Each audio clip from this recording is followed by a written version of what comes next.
સોમનાથ સંઘ સર્કલ પાસે આવેલ દરગાહનું દબાણ હટાવાયું છે। લાંબા સમયથી જમીન પર દરગાહનું દબાણ હતું, જેને હટાવવામાં આવ્યું છે।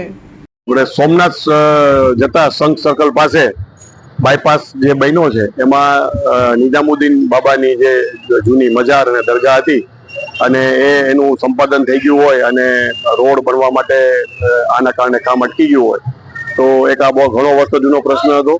તો આપણા લોકલ જે મુસ્લિમ સમાજના જે આગેવાનો છે, અહીંના મુંજાવર છે, એ બધાની સાથે એક મિટિંગ કરી, અમારા નિવૃત્ત નાયબ મામદાર લોચભાઈ છે એને મધ્યસ્થી કરી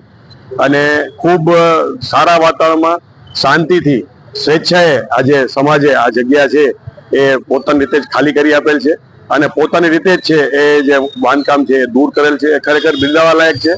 અને આના માધ્યમથી આ આજે આપણે જોઈએ તો ત્રીજું એવું ધાર્મિક અને કુલ 3 હિન્દુ 3 મુસ્લિમ ગણીએ તો છઠ્ઠું એવું ધાર્મિક સ્થળ છે જે લોકોએ સ્વેચ્છાએ આ દૂર કરેલ છે।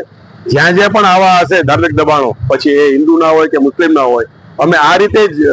પરસ્પર સહમતિથી મંત્રણાથી દૂર કરશું, જેથી ધાર્મિક આસ્થા કોઈ દુભાય નહીં અને જે કરવાપત્ર કામ છે એ રોકાય। જે આપણા જ્યાં પણ અમને રજૂઆત થશે, કોઈ નેશનલ હાઈવે હોય, સ્ટેટ આરએનબી હોય, પંચાયત આરએનબી હોય અથવા બીજું કોઈ પણ હોય કે જ્યાં ડેવલપમેન્ટમાં આ બધા વસ્તુઓ છે એ દૂર કરવી જરૂરી જણાશે, ત્યાં અમે આ રીતે જ કરાવશું।